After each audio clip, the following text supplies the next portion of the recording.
And well, mostly I just these graphics are correct, so I want to run these particular graphics. Okay.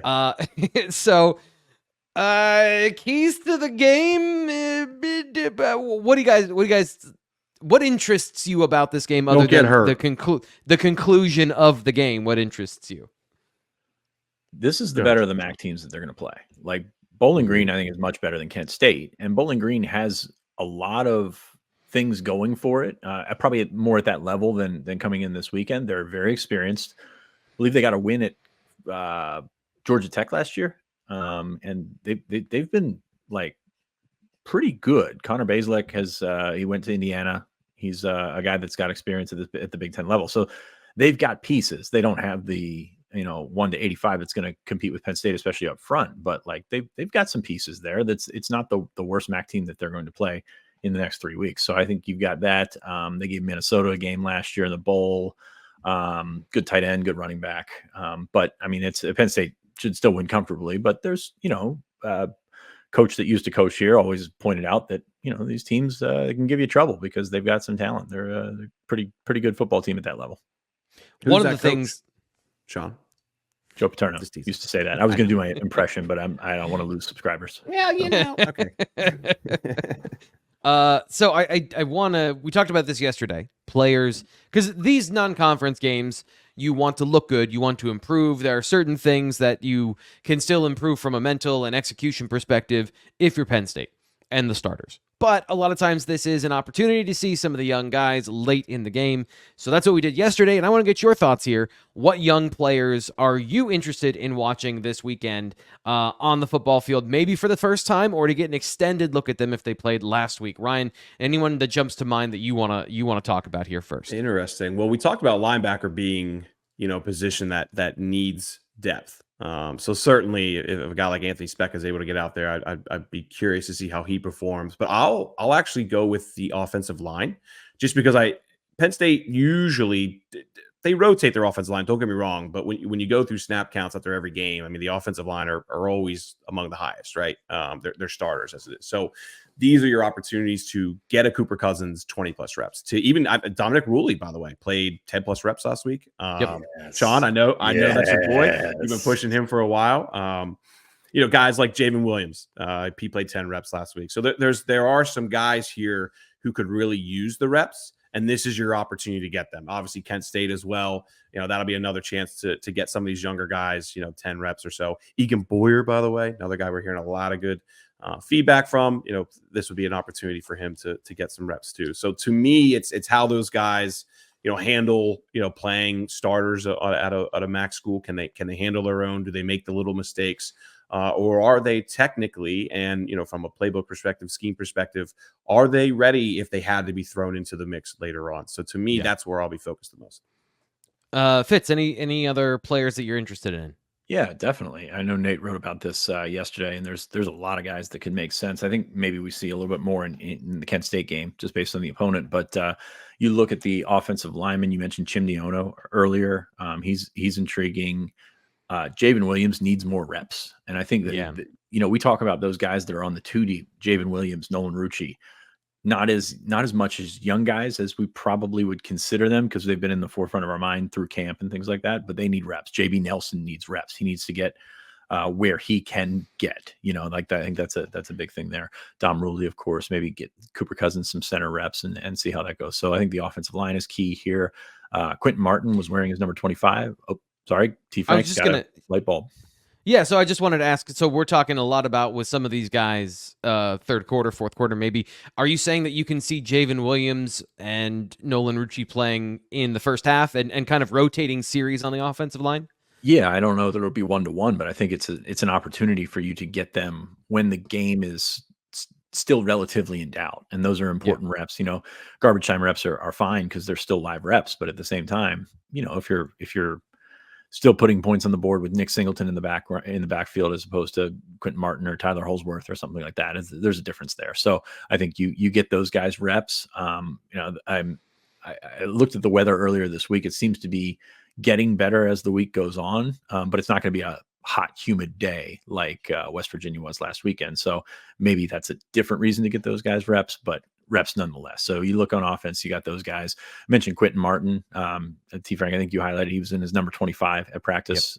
So if this is how they're going to do it with 4 games for him, 4 games for Corey Smith, this is obviously a game that opens that door for a lot of guys, a lot of the freshman guys. I'm excited to see, and I hope we do get to see him. I think it was Christian here says excited to see Grunk potentially play. I agree. I want to see him be, as Ryan put it, execute the playbook correctly, because I think he's capable of that. I saw some good stuff from him in the blue-white game. It was like 2 or 3 throws. I want more information about Ethan Grunkmeyer, because there's a lot of things there that I really, really, really like. There's some talent, some natural ability that I'm excited for Penn State football fans to see on a larger scale. And I do hope we actually get to see it, not him come in the fourth quarter and hand the ball off a bunch of times, but also throw some passes and have the opportunity to execute some reading of the defense. They do run the offense. Go ahead. What's that? They do run the offense fairly regularly. I mean, it's going to be more running, obviously, more handoffs, but like if he comes in, he'll throw the ball. Like it's not going to be a situation where he's just in there for the entire fourth quarter and doesn't drop back and throw the ball. They need to get him to see that, especially that's a big reason they scrimmage in Beaver Stadium, is to see those lines, to see those angles. It's so much different than on the practice field. And if you can get those guys reps like that, and it's not only important for Grunk, but Anthony Ivey, Tyler Johnson, maybe Tyseer Denmark, if he gets in the game, like those guys can really benefit from something like that. Ryan, you were saying? I'm just trying to pull up last year's snaps from like the Delaware game. I just don't remember them playing third stringers all that much. I mean, especially with the Bo situation, and they want to get him as many reps as they possibly can. Like to me, I just feel like you're going to see a lot more Bo Prapula going late into that game, and maybe they get Grunk a series or 2 late. But I just think that's what you're going to see, personally. Interesting. Yeah, that's not as fun. But like Jackson Smollett got 2 reps last year versus Delaware. Yeah, that game was in hand a long time.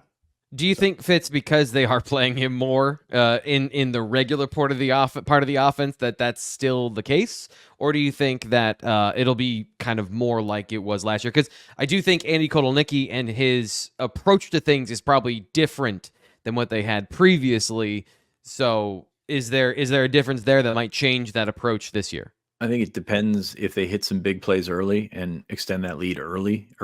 Like you're not waiting until Penn State has tended to wait till the third quarter to put up some big numbers. And if you can get that going, then you get your series with Bo and the first team offensive line, which I think is very important. He's worked with the first team offensive line, so he gets it. So maybe it's not as paramount as it typically would be, but you need to get him time with that group and then get those guys out of there and then cycle back through. So I think that's the important one is that series right there. And then go from there and try and get your young guys in, try and get your walk-ons in, reward the guys that deserve it. And, again, this is probably a better conversation for Kent State, the Grunkmeyer thing, because I think they're going to roll it up on Kent State, and Bowling Green's probably going to be a little bit stickier than the Golden Flashes. So any other thoughts before we get into our game predictions? Because that's a great segue into that, Fitz. Ryan, anything else before we get there? I just think history, like in these moments, like I'm not saying James likes to run up the score, but he likes to have a good, healthy looking scoreboard. And I think there's been a lot of times in these kind of games where we've thought we could see backups earlier than we do. A lot of times they don't come in until midway through the third quarter or later. And so we'll see. I can see like for example, Quentin Martin and those guys, they make a lot more sense to get in there in the third quarter, especially positions like running back. But like I said, Jackson Smollett played 2 snaps against Delaware. He didn't play at all against UMass. Now UMass was a rainy kind of game. It was a little different. I don't want to put too much stock into that. They also didn't. It's a new OC too. They didn't blast through UMass the way you thought they might have. That game lingered much longer than you thought. The rain made that rough. Yeah, and Daquan Hardy taking 2 punts back really cuts into offensive snaps. Good point. There is the conversation about putting up numbers and the Heisman and Drew Aller, and I don't know if any of that's relevant, but we can talk about that. Maybe. Hey, people ask about it. People have asked about it, and I know Fitz has already responded to some people over at BlueWhiteIllustrated.com about this conversation. So it is something that fans are talking about. If you want, listen.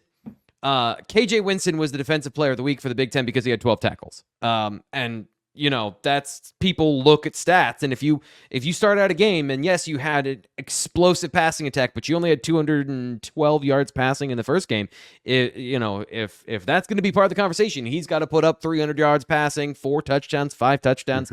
Like there's stat padding that goes into that is totally irrelevant to the quality of play. But when we just box score scout, this game matters for that. Anyway. One time they really did that was with Saquon, putting him on kick returns and punt returns and trying to really maximize those all-purpose yards. But yeah, anyway. All right, let's get into the game predictions. Ryan, you lead us off, and then I'll follow up at the end. I don't even know what my score is. All right, I think don't worry. 48-10. The article's out. Thanks, bud. Yep. Yeah, the article's out right now. You can read all from everybody. But Ryan, 48-10. What do you think? Bowling Green is a better team than Kent State. Let's definitely start with that. I just think, okay, they ran it up quick on Fordham last week, but they played their starters through the majority of this game. And Fordham still had 400 yards in that game, 185 yards passing. I think you see a heavy run game. You try and get Katron Allen some momentum. Nick Singleton's already feeling good. Get Cam Wallace in there. Get Quentin, Corey, whatever it may be. I just also think you don't have much of a reason to show new concepts, give Big Ten teams a reason to scout you. I think you just build off your momentum from last week, keep that rolling really for these next couple of weeks. Maybe when you get to Illinois, UCLA, you start opening things up a little bit differently. But here we go. Cam Wallace has 23 career. Yeah. I think Cam Wallace will play a ton this next upcoming weekend. But to me, it's really build on the run game. Don't show a whole lot because you shouldn't have to. Bowling Green's offense certainly can do some things. I don't think they're going to do a whole lot against a defense as fast and physical as Penn State's. But their defense also gave Fordham plenty of room to make some plays. And I think that's why this will end up being, something that does probably cover the spread. I had 48-10. I think once we get to the fourth quarter, you'll see quite a few backups in. Fitz, what do you got? I had 49-10. So Ryan was, I'm Price is writing Ryan here. Okay. I think that Penn State should be in control. Like I said, it's an older Bowling Green team, so they've got some experience. Maybe that lengthens the game a little bit. You're not facing anything overwhelming in terms of quarterback play, but this guy has been around for a long time. So it's a situation where I think that maybe that strings it a little bit longer than it needs to go. But Penn State's defense is, I think, too fast for this. I think Penn State's defense has the ability to take things away vertically, horizontally, every which way. So I think that's the difference. And then you get some punts, maybe get to work some of that punt return, maybe get to work some of the other stuff. But 49-10 is what I have for Penn State. I didn't even look at the I didn't really look at the spread and over under, but I saw it at one point. It was like 48 was the over under, and we each have Penn State, I think, scoring more than that. So I think that's interesting, and I don't think Bowling Green will score much. I'm terrified to predict a shutout in any game, because you look at Northwestern last year when they fumbled the opening kickoff, and then all of a sudden Northwestern kicks a field goal right away. That's why you stay away from that. Yeah, so 48.5 right now, by the way, is the over under. Go ahead. I have 51-10, and I don't know how I arrived at that. Full disclosure, I haven't watched a single second of Bowling Green yet. That's on my to-do list for today. 51-10 because Penn State and points. But really what I came with away from our analysis is that we're all in the exact same spot, and I don't know how any of us really got there.